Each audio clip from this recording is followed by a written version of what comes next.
So என்னோட question honourable finance மினிஸ்டருக்கு கேட்கணுன்னு விரும்புகிறேன். சார், யுகத்தில் வாழ்ந்துட்டுருக்கோம், எல்லாமே டிஜிட்டலாக மாறிட்டுருக்கு. இந்த காலகட்டத்தில் பெரிய பெரிய லைப்ரரிஸ், கீழடி, பொருணை, மியூசியம்ஸ் இதனுடைய ஃபோக்கஸும் அதிகமாக இருக்குது. அதனுடைய தேவை என்னன்னு நினைக்கிறீங்க உங்கள் பார்வையில்? ஆக்சுவலாக இப்போ நம்ம ஒரு டிஜிட்டல் வேர்ல்டில் நம்ம வாழ்ந்துகிட்டு இருக்கிறோம்ன்றது உண்மை, அது யதார்த்தம்தான். ஆனால் அதே சமயத்தில் நம்ம ஒன்று புரிஞ்சுக்கிறதும் முக்கியம். அதாவது நமக்குன்னு இருக்கக்கூடிய பண்பாடுகள், நம்முடைய கலாச்சாரம், நம்முடைய தொன்மை, நம்ம மொழி சார்ந்து இருக்கக்கூடிய அந்த ஒரு பெருமை, இவற்றையெல்லாம் நம்ம தலைமுறையில் நம்ம உணர்ந்திருப்போம். ஆனால் அதை அடுத்த தலைமுறைக்கு கொண்டு போகக்கூடிய கடமை உங்களுக்கு இருக்குது, எனக்கு இருக்குது, குறிப்பாக தமிழ்நாடு அரசுக்கு இருக்குது. அந்த கடமையை நாம் செய்ய தவறிவிடக்கூடாதுன்றக்காக தான் மிகப்பெரிய அளவில் நம்ம இன்றைக்கி மியூசியம்ஸாக இருந்தாலும் சரி, அல்லது அண்ணா நூற்றாண்டு நூலகம், கலைஞர் நூற்றாண்டு நூலகம் போன்றிருக்கக்கூடிய லைப்ரரிஸாக இருந்தாலும் சரி இன்றைக்கி நம்ம உருவாக்குறோம்.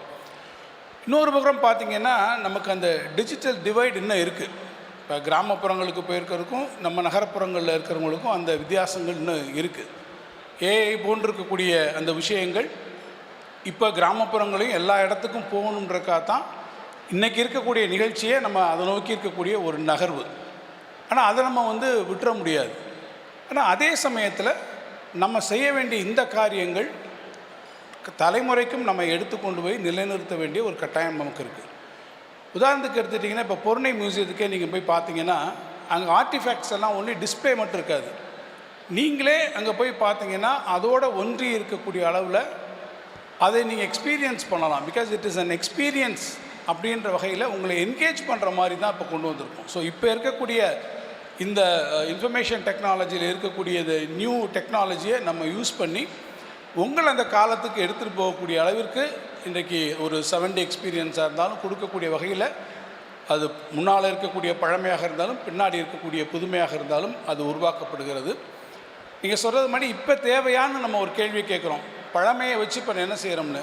நான் ரொம்ப சிம்பிளாக சொல்லணும்னு கேட்டிங்கனாக்கா, இப்போ நம்ம வீட்டில் தாத்தா பாட்டி இருக்காங்க, அவங்களுடைய புகைப்படங்கள் அவங்களோட நம்ம பார்க்கலாம், வீடியோஸ் பார்க்கலாம், அது நமக்கு ஒரு சந்தோஷத்தை கொடுக்கலாம். ஆனால் அதே தாத்தா பாட்டி வீட்டில் போய் அவங்க தாத்தா பாட்டி வீட்டில் அவங்கள பார்த்து அவங்க கூட இருந்து நம்ம அவங்க கையால் சாப்பிட்றோம் பார்த்தீங்களா, அந்த உணர்வு இருக்குது பாருங்கள், அந்த எக்ஸ்பீரியன்ஸ் அது எப்போ இருந்தாலும் சம்திங் ஸ்பெஷல் இல்லையா? அதுதான் நான் சொல்ல வருது. நீங்கள் என்ன தான் டிஜிட்டலாக போயிருந்தாலும் லைப்ரரியோ மியூசியம்ஸோ அதை நேராக போய் பார்த்து அது ஒரு எக்ஸ்பீரியன்ஸாக நீங்கள் வச்சுக்கும்போது it certainly makes a difference.